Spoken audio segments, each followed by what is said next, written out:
Hi guys, आप सबका एक बार दोबारा स्वागत है। और आज हम बात कर रहे हैं magnetic effect of electric current के सेकंड पार्ट के बारे में। तो आइए शुरू करते हैं। तो अब तक जो हमने पढ़ा उसके बाद अगला पॉइंट आता है, वो है magnetic field lines due to current through a circular loop. तो एक सर्कुलर लूप के थ्रू जिसके अंदर करंट फ्लो हो रहा हो, उससे मैग्नेटिक फील्ड लाइंस कैसी बनती हैं उसको देखने वाले हैं।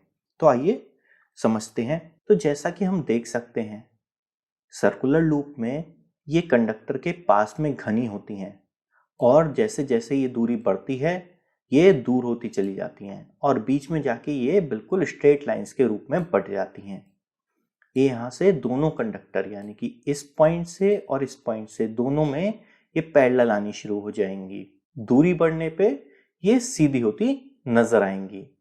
अब इन मैग्नेटिक फील्ड लाइंस की डायरेक्शन वही हम अपने पुराने राइट हैंड थंब रूल से निकाल सकते हैं।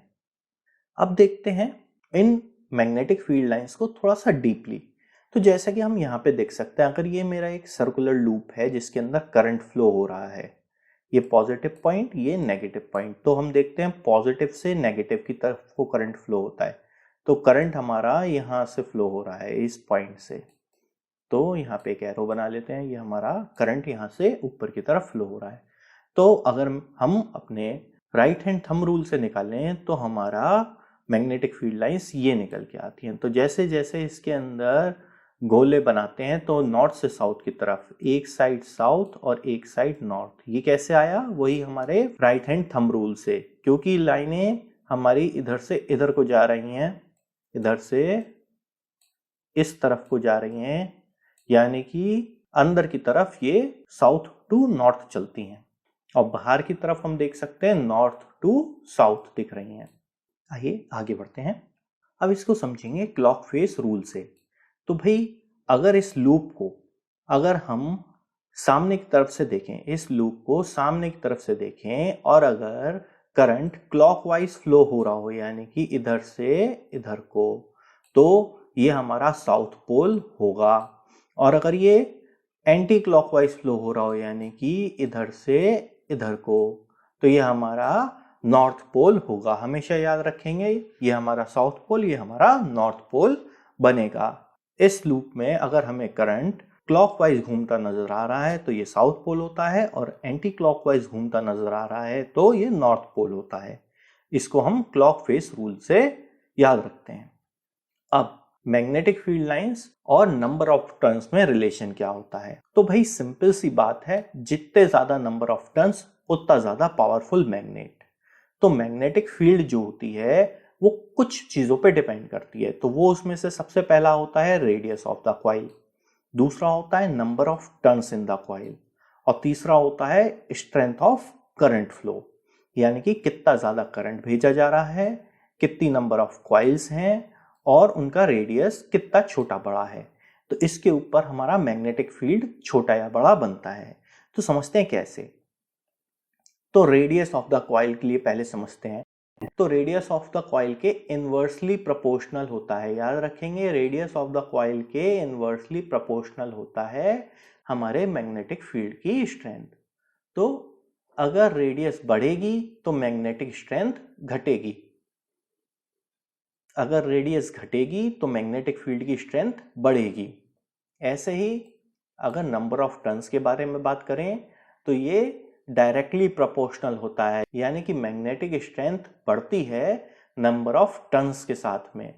हर टर्न के साथ में हमारी स्ट्रेंथ एड अप होती चली जाती है। अब बात करते हैं करंट फ्लो के लिए। तो जैसे जैसे हम करंट फ्लो को इंक्रीज करते चले जाते हैं, मैग्नेटिक फील्ड की स्ट्रेंथ भी बढ़ती चली जाती है। अब बात करते हैं सोलेनॉइड के बारे में। तो सोलेनॉइड क्या होता है?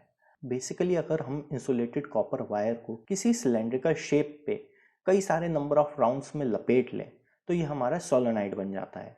अब इसके अंदर करंट फ्लो करने पे जैसे एक बार मैग्नेट का मैग्नेटिक फील्ड बनता है, इस सोलेनॉइड से भी वैसा ही मैग्नेटिक फील्ड प्रोड्यूस होता है। इसमें भी एक एंड नॉर्थ पोल और एक एंड साउथ पोल क्रिएट होता है। तो आइए इसको समझते हैं। तो बेसिकली हमारे पास यहाँ पे एक सोलेनॉइड है, काफ़ी सारे नंबर ऑफ टर्न्स हम देख सकते हैं। इसमें करंट यहाँ से अगर डाला जाता है तो यहाँ से निकल के आएगा, इसमें मैग्नेटिक फील्ड्स जनरेट हो जाएंगी चारों ओर। तो इसको थोड़ा सा डीपली समझते हैं आगे। तो सोलेनोइड बेसिकली इसमें मैग्नेटिक फील्ड लाइंस जो होती हैं वो अंदर की तरफ पैरेलल हो जाती हैं नॉर्थ और साउथ डायरेक्शन में। बिल्कुल सिमिलर वे में हमारा मैग्नेटिक फील्ड का पैटर्न होता है जैसा कि एक बार मैग्नेट का होता है। अब इसकी जो स्ट्रेंथ होती है वो नंबर ऑफ टर्न्स पे डिपेंड करती है और इसके थ्रू काफ़ी सारी चीज़ों में मैग्नेटिक प्रॉपर्टी डाली जा सकती है और ये भी एक इलेक्ट्रोमैग्नेट के रूप में काम करती है। तो इलेक्ट्रोमैग्नेट क्या है?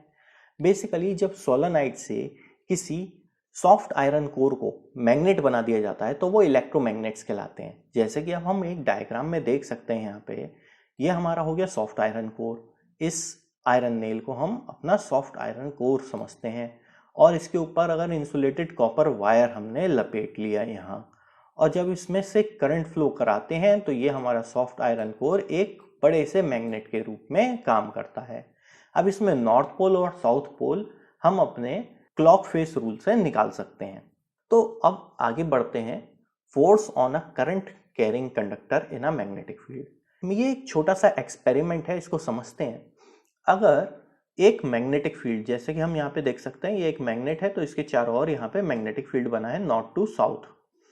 अब अगर इस मैग्नेटिक फील्ड के अंदर एक कंडक्टर लटका दिया जाए, ये फ्रीली सस्पेंडेड कंडक्टर हो गया हमारा, और इसमें से करंट फ्लो किया जाए तो ये थोड़ा सा अपनी पोजीशन से हट जाता है, यानी कि ये झूलना शुरू कर देता है। तो ऐसा क्यों होता है? तो मैरी एम्पियर ने बताया था कि अगर किसी मैग्नेटिक फील्ड के अंदर कंडक्टर में करंट फ्लो करते हैं तो उसके अंदर फोर्स पैदा होता है जो कि मैग्नेट की तरफ को लगता है, लेकिन मैग्नेट इसके विरुद्ध अपोजिट इक्वल फोर्स लगाता है जिसकी वजह से ये कंडक्टर हिलना शुरू कर देता है। तो इसी चीज को, इसी कॉन्सेप्ट को आगे समझते हैं फ्लेमिंग के लेफ्ट हैंड रूल से।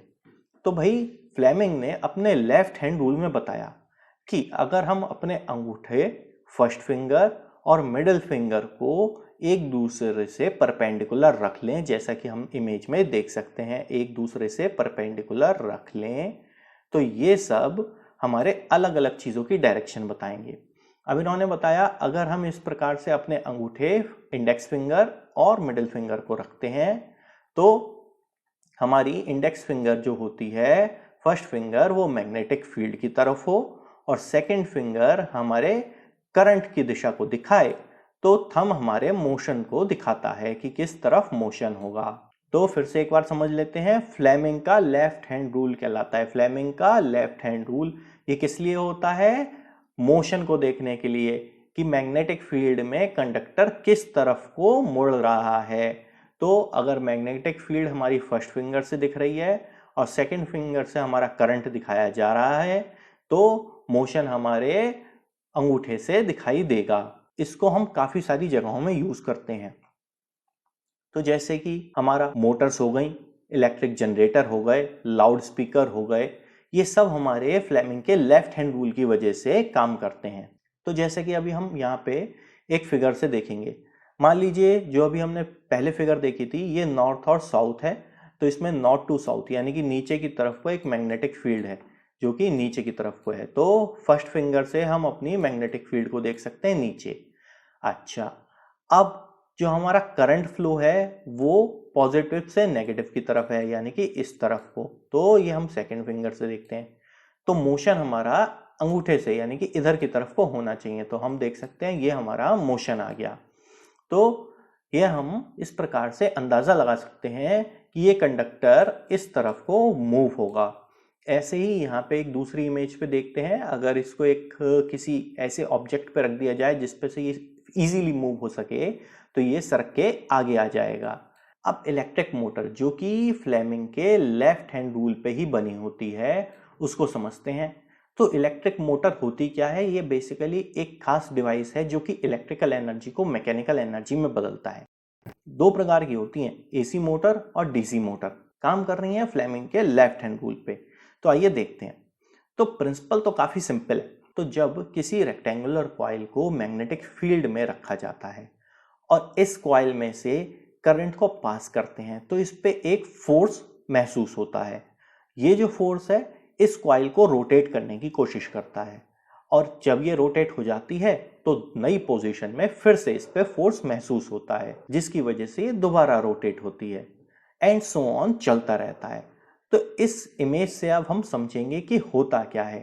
तो बेसिकली हम ये तो देख सकते हैं कि हमारी मैग्नेटिक फील्ड ये है नॉर्थ टू साउथ और हमारा करंट फ्लो हो रहा है यहाँ पे सामने की तरफ। तो फ्लेमिंग के लेफ्ट हैंड रूल से अगर अंदाजा लगाएं तो फोर्स नीचे की तरफ अप्लाई होता होगा। ऐसे ही अगर इधर की तरफ बात करें तो करंट फ्लो हो रहा है सामने तो इससे फोर्स ऊपर की तरफ महसूस होता है जिसकी वजह से ये रोटेट होती है और वापस पलट जाती है। अब क्योंकि करंट भी यहाँ पे इन कम्युलेटर्स के थ्रू आ रहा था तो ये भी पलट जाते हैं और दोबारा से एक बार सेम पोजीशन आ जाती है जिसकी वजह से ये मोटर दोबारा पलटती है। तो आज के लिए इतना ही है। अगर आपको वीडियो पसंद आया हो तो लाइक शेयर सब्सक्राइब करना ना भूलें। धन्यवाद।